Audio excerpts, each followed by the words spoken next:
Quand vous avez effectivement des sujets de société tels que la délinquance et qu'on parle souvent de répression, euh, est-ce qu'on oublie même dans la ville du foot le sport? Est-ce qu'il est sous-exploité ce prisme-là? Non, sous-exploité, le football est bien aidé. Le football est un sport qui est religieux à Marseille, malgré qu'il y a des inégalités. Par exemple, on a M. Danti qui est juste à côté de Marseille, à Vitrolles. Il y a un autre club qui est dans le même secteur. Lui, il y a un club qui a un stade stabilisé, comme disait Omar, et lui, en a pas. Pourtant, 400 licenciés. M. Danti, de l'Espoir Vitrolier, a 400 licenciés.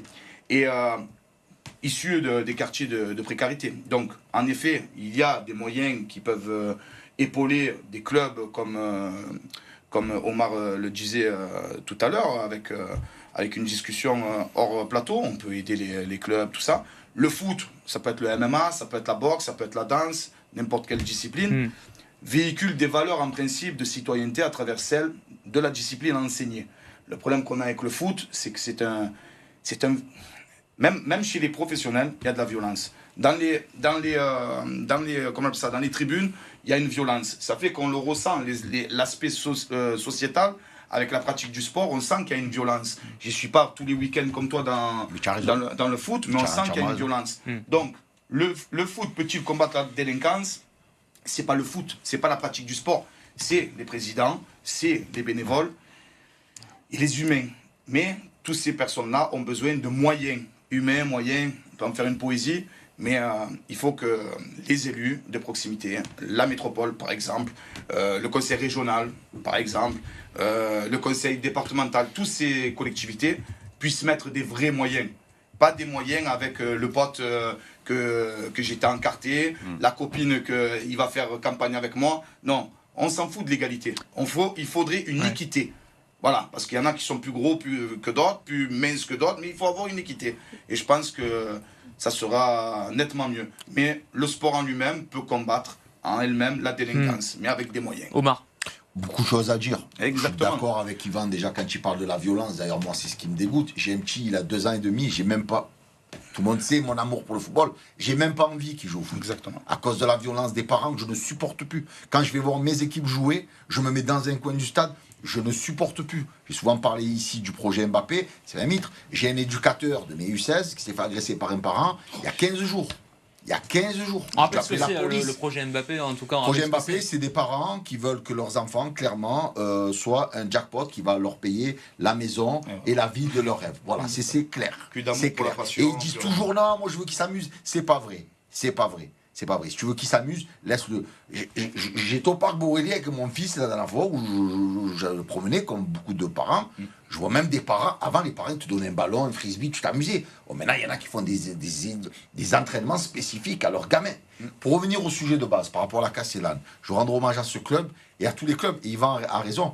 On parle beaucoup du foot, mais il y a beaucoup de clubs sportifs, foot, MMA, boxe, qui font un travail monumental dans les quartiers. Et c'est très important pour c'est ce qui se passe à Marseille dans les quartiers. Et il faut que, si on veut que les interlocuteurs privilégiés s'assoient quand les parents des fois sont dépassés ou quand les parents ne peuvent pas parce qu'il y a des parents, ils ont des familles monoparentales, etc. Il faut qu'il y ait, qu'on soit aidé. Il va en parler de Vitrolles. C'est anormal qu'en 2026, il y ait des gens qui jouent sur du stabilisé. C'est pas normal. Tout le monde a droit à un terrain synthétique, quel que soit le quartier où tu sois, à Marseille, à Vitrolles. En plus, c'est surprenant parce que je crois que c'est un maire de gauche, le maire de Vitrolles. Oui, Gachon, tout à fait. Donc en général, la gauche sur ça, ils sont quand même faits. Voilà. Non, je pense qu'il va aider. Il faudrait, il serait temps parce que voilà. Après, par rapport au rôle, oui, c'est très important. Mais là encore, j'en reviens, le rôle éducatif. Il y a des clubs que je connais très bien, par exemple les Minots de Marseille dans le 13e, la Caillole dans le 9e, Frévalon et plein d'autres que je cite pas parce qu'il y en a tellement, qui font plus qu'un boulot de club de foot. Ils font de l'aide aux devoirs, ils font des opérations humanitaires.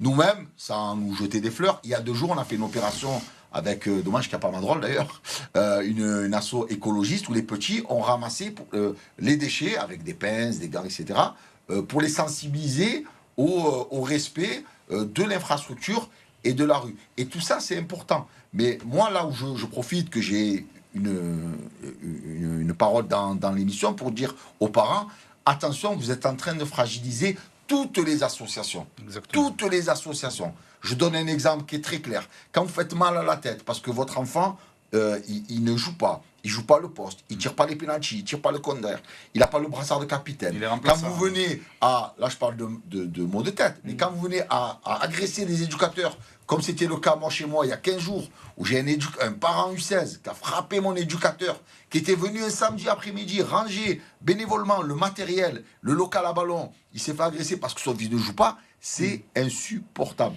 Et ça, continuez comme ça, bientôt vous n'aurez plus de bénévoles, vous n'aurez plus de clubs. Vous irez dans des clubs qui vous demanderont des prix. Alors justement sur ça, sur les licences, qu'on parlait des licences, alors plutôt dans l'émission. C'est pas 600 €. Alors j'ai écouté l'émission parce que j'aurai les Ça coûte combien une licence aujourd'hui? Une licence, ça dépend du club, mais en moyenne chez moi, par exemple, c'est 260 €. Ils ont un pack de la virgule, donc un pack, on se fout pas de leur gueule, avec maillot, short, chaussettes, sac, survêt. Et dans la plupart des clubs, ça va de 200. Après, je crois qu'il y a des clubs comme le SMUC où ils font payer des droits d'entrée. Après, sans être, c'est pas le même public aussi, c'est un public plutôt aisé. Nous, on ne fait pas. Nous, ça fait quand même 4 ans que la licence n'a pas augmenté d'1 €. Par contre, nous, parce que j'entendais aussi les fédés, nous, quand on a payé justement la fédé, la ligue, le district, les arbitres, le gasoil, j'ai mis un plein dans le minibus, 150 € le plein pour transporter les gamins qui n'ont pas de parents, qui n'ont pas de voiture. Donc, ce qu'il faut savoir, c'est que les clubs, ils ont, puis tu as des locaux, tu as des assurances, les clubs, ils ont des frais aussi. Quand vous payez 200 €, moi je le dis aux parents des fois qui me saoulent, vous remplissez déjà le frigo de personne s'il n'y a que des bénévoles, mais le club, il a des frais. Voilà, un arbitre, c'est par exemple entre 60 et 80 € par match. On entend bien aujourd'hui que effectivement le sport est une arme et le tissu associatif contre effectivement cette délinquance. Peut-être est mise à mal cette arme par le comportement de certains et notamment des parents. Raphaël, sociologiquement, j'allais dire philosophiquement, le rôle que joue le sport et particulièrement le foot à Marseille. Marseille, voilà, c'est une ville qui est ô combien concernée par le foot, mais aussi ô combien par la délinquance. Mais pas la seule en France, on est d'accord. Mais vous avez un rôle tout particulier. Comment l'analyser? Il faut lire les travaux de Bromberger sur le football en particulier, qui est à la fois identificatoire, identitaire quelque part, où on va s'identifier à son quartier, on va s'identifier à son emblème, même à son emblème, mais en même temps vous avez cette unité émotionnelle qui fait qu'on va se sentir quelque part, on va se sentir marseillais, et on va plus que se sentir marseillais, on va se sentir humain, parce qu'on va casser aussi on va casser un tout petit peu les barrières. Mais par contre, ce que je voudrais revenir sur la violence. Une institution seule ne peut pas lutter contre la violence. La clé, elle est, comme vous avez essayé de le dire tous les deux, elle est dans l'ouverture. Et nous, on le fait un tout petit peu avec notre association. On a une association qui s'appelle Égalitaire, Égali est plus loin de terre comme la planète, et qui lutte contre le harcèlement et contre les violences faites aux femmes. Et ce qu'on essaie de faire, aussi bien au lycée que dans la société civile, c'est d'ouvrir. C'est-à-dire que dans notre lycée, on va faire venir des sportifs qui vont témoigner des valeurs, qui vont témoigner de leur engagement. On va faire venir des soignants. On fait venir aussi les élus. C'est-à-dire que la société, lorsqu'elle est capable de travailler ensemble, elle peut apaiser. Parce que d'un coup, on se rend compte que finalement, une personne qui est en souffrance ou qui est victime de violence va se rendre compte qu'elle n'est pas seule. Et cet espoir-là, c'est-à-dire que la société, elle est violente, mais en même temps, elle peut être thérapeutique. Et donc, ouvrir le plus possible, ne pas rester... C'est la même problématique avec l'école. Comment faire quand cette violence, elle s'invite justement dans le foot, ce que disait Omar tout à l'heure, alors que c'est censé rassembler, c'est le problème d'une pédagogie. Et ça, c'est vraiment l'affaire de tout le monde, quoi. C'est un grand mot, la pédagogie. Ça, c'est... L'andragogie, il faudrait plutôt parler d'andragogie. Mais à un moment donné, il va falloir... Ah ouais, je suis d'accord, mais à un moment donné, il va falloir aussi sanctionner aussi. Ah ouais, mais je suis bénévole. Et la moitié ne sont pas diplômés d'État aussi dans cette discipline. On a des gens qui savent même pas c'est quoi une filière énergétique en aérobie. Mais je sais très bien, et ils se prétendent être des entraîneurs, c'est des accompagnants. Mais il y a tellement de bénévoles. Est-ce que tu te rends compte que j'ai arbitré des matchs? Moi, Alors ouais, j'adore le foot. Hein. Oui, parce que tu es passionné. Il n'y a plus personne, je suis passionné. Voilà. Le mec, il arrive, il me dit, putain, il n'y a personne, on ne peut pas faire le match, il n'y a pas d'arbitre. Vous imaginez, mais écoute, je retombe je retombe le truc, et ouais, pas de diplôme, Stéphane. Et je fais ça. C'est aussi que le parent qui est là, qui suit son fils, parce qu'il y a de belles choses aussi. Il vient donner un coup de main. Et ça, on est en train de changer. J'aimerais rapidement entendre Patrick avant de parler de Stéphane Richard, le nouveau patron de l'OM. Moi, je pense que les éducateurs ont quand même un rôle essentiel. Et effectivement, les éducateurs, on les appelle les bénévoles. Je ne sais pas si ça devrait être que des bénévoles. À un moment donné, il faut les encourager, parce qu'ils ont un vrai rôle. Alors, certes, ils ont un rôle auprès des enfants, puis je t'assure, mais ils ont un rôle très important auprès des parents. Et ça ne s'invente pas, la psychologie des parents, pour l'avoir vécu, alors pas en tant que joueur, j'étais très mauvais, mais pour avoir suivi mon fils et mon petit-fils, il y a des parents, ils sont horribles. Et encore que j'ai eu la chance que mon fils évoluait à un haut niveau, mais à certains niveaux, par exemple, il évolue à l'OM. Cette équipe-là, quand ils avaient 10 ans, ils ont été champions de France, ils ont joué en ouverture d'OM à Monaco à Paris, le souvenir de leur vie. Donc dans ces 11 petits, il y avait quelques phénomènes. Dans le lot, il y en a 2 qui ont pu jouer en deuxième division. Il n'y en a pas un qui est arrivé au haut niveau. Et c'est ce que Michel Hidalgo, qui était là à l'époque, avait expliqué aux enfants, leur avait dit, gardez toujours le plaisir du foot. Quelques-uns d'entre vous en vivront, mais très très peu. Et donc, ayez ce plaisir-là.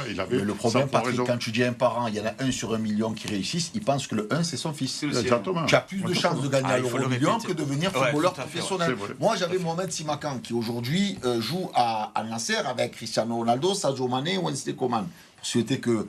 Quand il jouait avec moi il y a 15 ans, il montait dans ma voiture. Il était bon, mais il n'était pas phénoménal. Et il y avait des mecs qui étaient meilleurs qu'eux. Et aujourd'hui, bon, ils ont réussi leur vie, ils font autre chose. Donc le football, le talent ne suffit pas.